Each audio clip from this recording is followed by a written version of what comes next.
This presentation of Channel 2 News is a repeat of last night's 11 o'clock newscast, recorded for playback at this time for viewer convenience. The spirit of the Northwest on KATU. Channel 2 News at 11. With Jeff Gianola and Julie Emery. David Apple's weather. Steve Arena with sports. And the entire Channel 2 News team.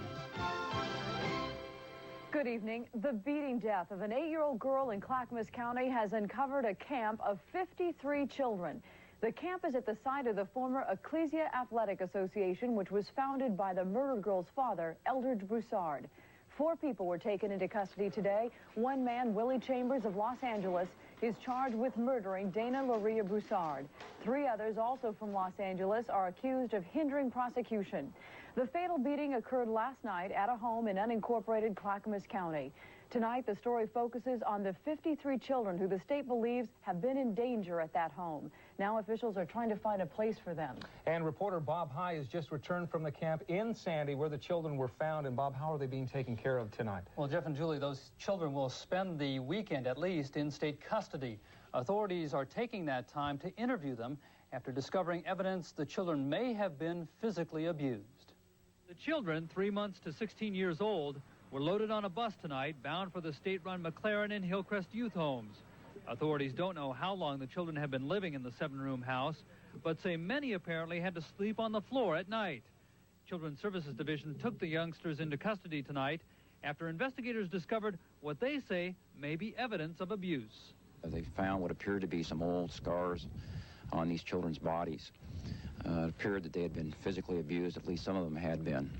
CSD caseworkers were at the house tonight preparing the children for their bus ride. The caseworkers will spend most of this weekend interviewing the youngsters, but CSD says their full investigation could take much longer. We just don't know which cases will need any kind of court procedures or which cases can be transferred directly to parents or relatives. We just don't know that yet. Very much up in the air. Very much. Have you ever dealt with this large group of kids? Not in my experience. This is the largest. Authorities say they'll also question the 3 adults who were apparently in charge of the group. One mother and mother of a small infant was the only parent here. The other parents, as we understand it, are in California. These children are being supervised by 3 adults. Any charges at this time? None at this time. Now, late tonight, we talked to the dean of the Watts School where these children are from. Carolyn Van Brunt said the school has a philosophy of discipline. It has to maintain order. She also said she knew little about what happened, but that whatever method of chastisement Willie used, he had his reasons. I support him in that. I don't think he did anything maliciously. Once again, as we reported, Willie is the man who was arrested in the death of young Dana Broussard. And Bob, the father of the murdered girl, Eldridge Broussard, is on his way to Portland tonight. But the question remains, who is Broussard? What is the organization he's associated with? And why did he once try to establish roots in Oregon? Man, if it's wrong to be mad because I'm a Christian, then I'm just wrong. It was an angry Eldridge Broussard in June of 1987. His dream of starting an athletic training camp for children was crumbling. Nearby Sandy residents feared he was another Bhagwan Sri Rajneesh. Why'd they have to call me a shadowy guru? That was unfair. The Ecclesia Athletic Association had roots in Los Angeles. It grew out of the Watts Christian Center. In the early 70s, Broussard was considered a hero in this community. His philosophy, give children a chance to rise above the ghetto through athletics. Begin! 1, 2, 3. Broussard tried to start his athletic camp on 18.5 acres of land in Sandy, moving in tents to house the children until final plans were approved. But growing criticism mounted, and on June 29, 1987, Broussard shut down the camp. Ecclesia Athletic Association will never, ever, ever hold a training camp of any kind, ever, for as long as I or anybody associated with me are on this property. Broussard has recently been living in Los Angeles, working out of the Watts Christian Center, and although Ecclesia is no longer active, a spokesperson told Channel 2 News tonight, Broussard still hopes his dream will become a reality someday. It's being called the largest drug bust in Oregon history. Police and the FBI say they've cracked 3 major drug rings in Portland and Central Oregon. They've confiscated $4 million in cocaine and tar heroin, 88 high-powered weapons, $275,000 in cash, and $500,000 in other assets. 18 people were rounded up, and authorities say more arrests are expected.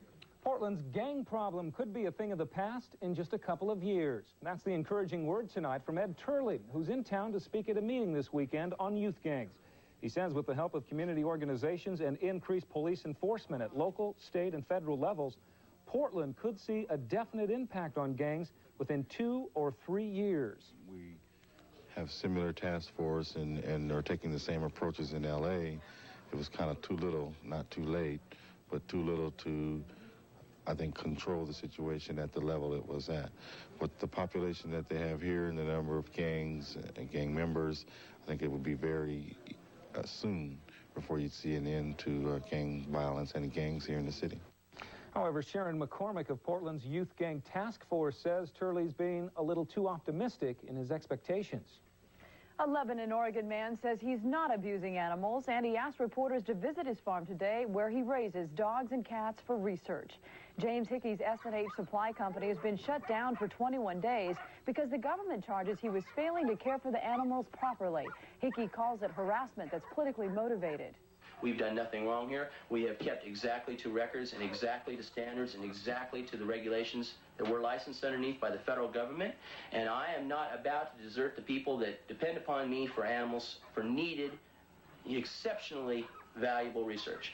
Hickey is one of the biggest suppliers of dogs and cats for animal research on the West Coast. He says it's a lucrative business. The mayor and the man who wants to be mayor squared off in their final debate today. Bud Clark and challenger Ron Still exchanged words before the City Club. Still answered a key concern. If elected, he would become the 3rd ex-police officer to sit on the city council. I don't vote because somebody else happens to have the same occupation. I don't vote the same way they do. I vote because it's the right thing to do. And that's the reason I'm running, because it's the right thing to do, because my opponent hasn't done a good job. Mayor Clark came under fire for making bad judgments in hiring police chiefs. I tried 2 of those, and it didn't work. So I changed and admitted my mistakes.